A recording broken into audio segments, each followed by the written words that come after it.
Let's slip cast a new pot using this brand new plaster mold. Over the past few videos, I've been working on getting a hybrid between these two forms here. I wanted something shorter and wider that I could make into a mug like this one, but with the curves of this pot. I went ahead and sketched that up and used Shapecast to go ahead and create some molds. Print out a design proof to make sure I like the form, and I printed out the inner mold here and the outer molds. In the last video, we assembled that and poured plaster. This is all cured and dried now, so it's ready to slip cast. So let's go ahead and do that. And while we're at it, let's go ahead and talk about why we use plaster. In particular, what does this and this have to do with each other? Hi, I'm Kent. Let's put this new mold to use. So I've been living with these forms for a while and really did want a hybrid of them. And that's why I went ahead and did the work in Shapecast to create the new forms. I think this is going to serve me well. I think this will be a nice cup, but also it will work well with some of the handles that I have. Let's go ahead and slip cast a few of these in this video.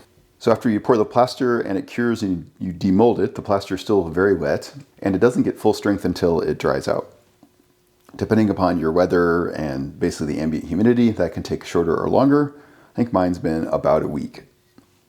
And I think for fun, we'll go ahead and use the molds for the original forms as well.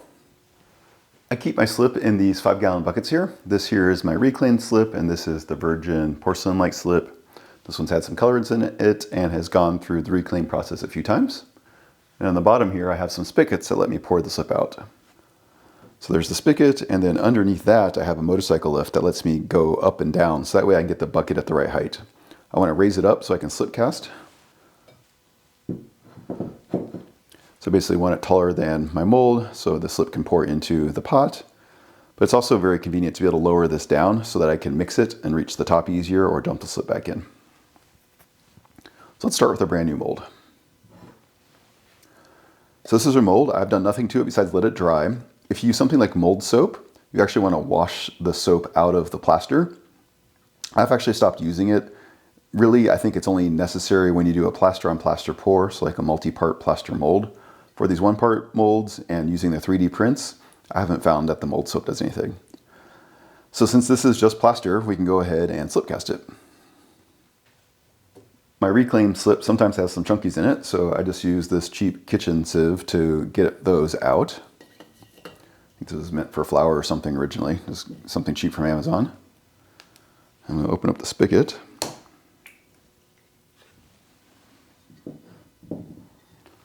Let the slip pour out.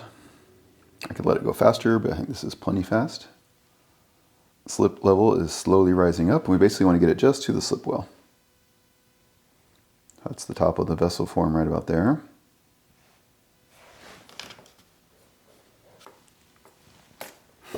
There we go, to the top of the slip well. So now we'll go ahead and let this sit. For my molds, my plaster, my slip, that takes about 25 minutes. Let's do a couple more.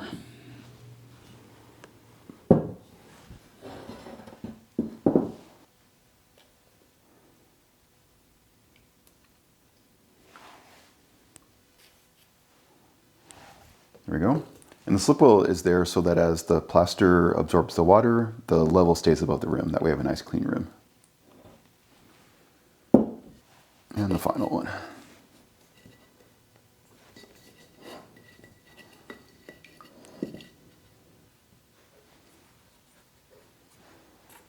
All right, there we go, number 3. And here are our molds. As I mentioned, this will take about 25 minutes for the pot to form. How did I find out 25 minutes? Basically, I experimented. I tried it, let it sit for a while, then went through the process and demolded it and checked the wall thickness. Was it thick or thin enough? Based upon that, I'd either let it sit longer or shorter. The longer you let it sit, the thicker your walls are. I'm using USG #1 pottery plaster. It is specifically designed for this application. If you can't get that or are using other plasters, your times will probably vary. Some people will use hydrocal, which is a different type of plaster. It's much more dense, and that takes much, much longer to slip cast in. I think it works, it just takes longer. So for your plaster, you're really just gonna have to try it out and see. So what's going on right now? Well, this is where the plaster and the sponge come into play. Why are we using plaster? It's not just because we can pour it into our mold. We're using plaster because it has several special properties. In particular, it's porous. And a sponge is also porous. This basically is a sponge, even though it doesn't look like it, much like this sponge. Our plaster is very rigid and this one's soft. but they're basically doing the same action. The sponge has a ton of tiny little holes in it, and that lets it absorb the water. Plaster also has a ton of tiny little holes in it. It's porous. What's happening is, as the liquid slip is sitting in here, the water is starting to migrate into the plaster. The plaster is dry, and so the water wants to go from high density to low density of water. The other thing that's happening is that there's a capillary action going on inside the plaster. So the outside's dry, and so there's these little channels that form between all the little voids, and so that's continuing to suck the water towards the outside. That's why it's important when we first make our molds that they're thoroughly dry. And when you go and slip cast again, you want your molds to also be dry. If there's already water in your sponge, it's not going to absorb the water. So letting these set for a known time means that your water levels are known. So for instance, a lot of people will slip cast in back-to-back days. That means the water will peak during slip casting and gradually go back down. And then overnight, it will have a chance to dry some more. And so it may not be completely dry by the next morning, but at least you know how wet it is. If in contrast, you let your mold sit for much longer, like a week or two, often like I do, at that point your mold is completely dry and it will actually do a better job at absorbing water, which means you'll need to slip cast for slightly less time. And you can already see in some of the molds, like this one here, the level starting to drop. And that's because the water is being absorbed and it's depositing in the clay, and that's what the slip well is there for, so we don't get below the level of the rim. It's not strictly necessary, you could just trim off the rim, but by having the slip well there, it gives us extra slip, so we don't have to worry about that. All right, let me go ahead and let these finish sitting so that the pot walls form, and then we'll dump out the excess slip. Our pot should have formed now. Just pour out the slip. It's still runny. So go ahead and put this on my draining table.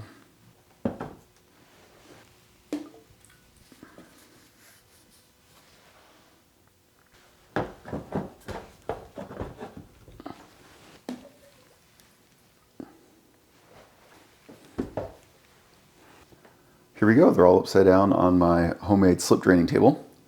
This here is basically meant to mimic a slip table, only instead of having the reservoir slip underneath, it just has a plastic bottom, has these bars, it's made out of PVC. I have a video from quite a while ago on making this. I'd always thought I wanted a slip table, but after talking to a bunch of people, the pumps and the hosing seems like really a nightmare to try and manage unless you're slip casting every day. So between the buckets and this, I think I have the best of both worlds. So I have these upside down, sitting and draining, and the idea is that we want to drain them at an angle so that the slip doesn't drip straight from the top. It has a chance to kind of flow around to the edges and then down. That way we don't get little nubs, little stalactites hanging from the bottom of our pots. And I've been curious how long the molds last, so I've started counting. So I'll do one more on this one, and this is the first cast here, so I'll mark that one. So this one here is at 22 so far, no problems with it. And our plaster sponge is going to continue to do its thing. It is going to continue to suck water out of the very wet clay and into the plaster, and the water is going to migrate out of the plaster. Eventually it'll start to evaporate.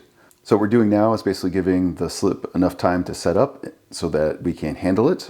It's also that will also let the clay shrink a little bit as it loses its moisture, which will let it demold from the plaster. This timing here I think is a little less critical. It depends a little bit on the shape of your molds. I usually again give it about 25-30 minutes for mine to be ready. These should be set enough to demold now. So let's flip them over.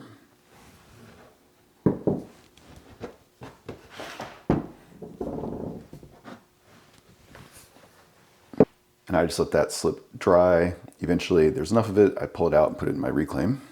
So I found it easiest to use a banding wheel, but you don't really need to. And I just take a razor. This one's reasonably dull at this point, actually. The idea is that basically we want to go down to the slip well, although we don't want to cut into the plaster. So I usually go in at a bit of an angle that's very shallow and then flatten out. And then I use this as a guide.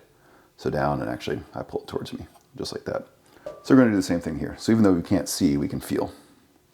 So just go down at a shallow angle.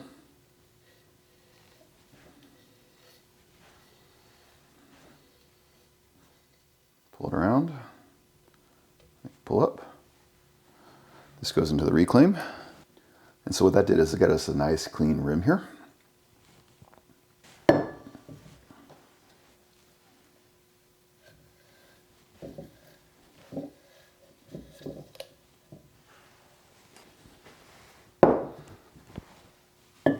And then for the new mold, same thing.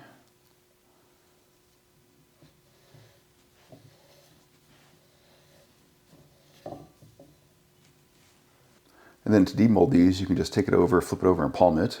However, because the slip well, it falls a little bit.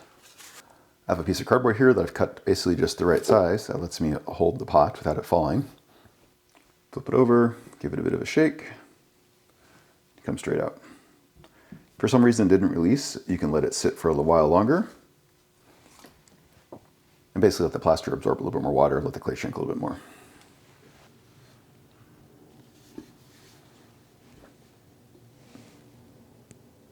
All right, here are the original forms. Let's see if we got our hybrid in the middle. Yeah, perfect.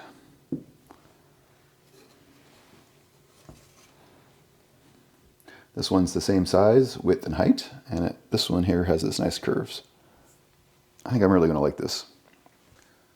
So to clean up the plaster molds, I like to take a plastic rib and just scrape off any excess clay. That way they're good to go for the next time. Give it a quick sponge down. And these can go on the shelf for next time. Basically just go ahead and let them dry out. If you need them to dry faster, you can put them in front of the fan or actually run a dehumidifier as well, just to help pull moisture out of the air. And I have a brand new mold in my collection. And same thing for these pots. These will go ahead and sit on my shelf and dry out. Once they're a little bit more firm, I'll take a sponge and clean up any issues with the clay. In particular, I'll sponge off the rim, get it nice and rounded over. But if there's any defects from the mold, you can get those at that point too.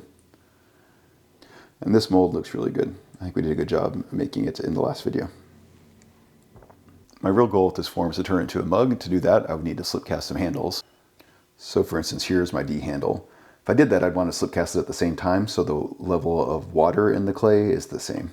I was just testing out the mold, so I didn't do that this time, but I think I will in the future. If you have any questions or comments, let me know. Thanks.